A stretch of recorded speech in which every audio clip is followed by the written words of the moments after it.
Millions of people deal with a nail-biting habit at some point in their lives. Many will go to great lengths to try to stop, employing strategies like rubbing chili peppers on their cuticles, wearing gloves all day, dipping their hands in salt, and envisioning bacteria crawling on their fingers. And while not all of us are nail biters, most of us do have a habit we'd like to kick. So what's the best way to break one? Scientists define habits as behaviors that are performed regularly and cued subconsciously in response to certain environments, whether it be a location, time of day, or even an emotional state. They can include simple actions like picking your hair when stressed, but also more complex practices ingrained in daily routines, like staying up late or brewing your coffee in the morning. If you do something frequently without much deliberation, then it's likely a habit. They form because at some point, your brain learns that the behavior is beneficial. Let's say after opening a stressful email, you bite your nails. This is rewarding as it's enough to focus your attention, curbing your email-fueled anxiety. Within your brain, positive experiences can trigger the release of dopamine, a neurotransmitter that mediates feelings of pleasure. Dopamine is also a driver of neuroplasticity, meaning it can change how your neurons wire and fire. Your brain builds connections that link the reward with the behavior, driving you to repeat it. It also starts associating the behavior with other cues, like your environment.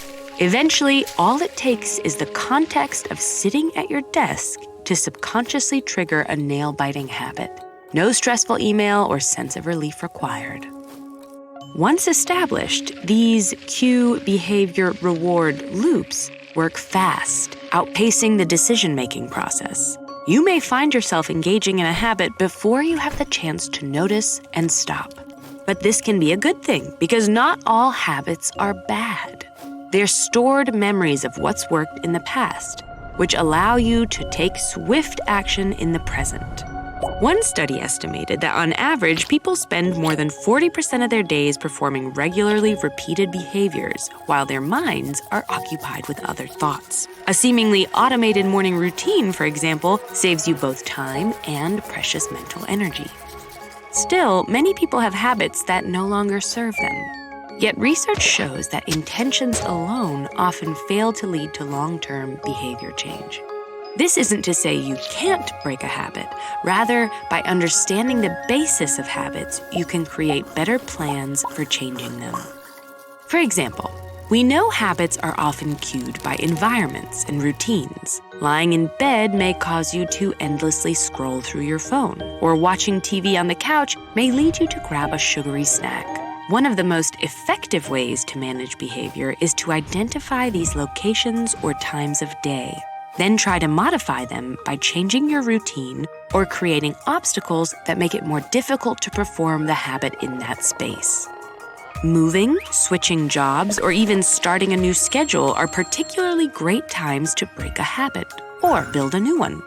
One 2005 study tracked university students' exercising, reading, and TV watching habits before and after they transferred schools. When students were no longer around old environments and routines, their habits, even the strong ones, significantly changed.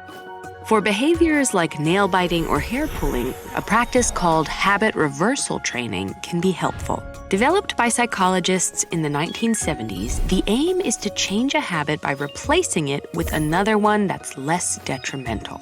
The training requires you to analyze and understand your habit cues so you can effectively intervene at the right times. For example, if you tend to bite your nails at work, preemptively keep a fidget toy at your desk. Then, if a stressful email comes in, use the toy when you feel the urge to bite your nails. Breaking a habit takes time, so remember to give yourself grace and have patience through the process. And while many focus on their bad habits, it's also worth celebrating the good ones that help us move swiftly and successfully through our daily routines.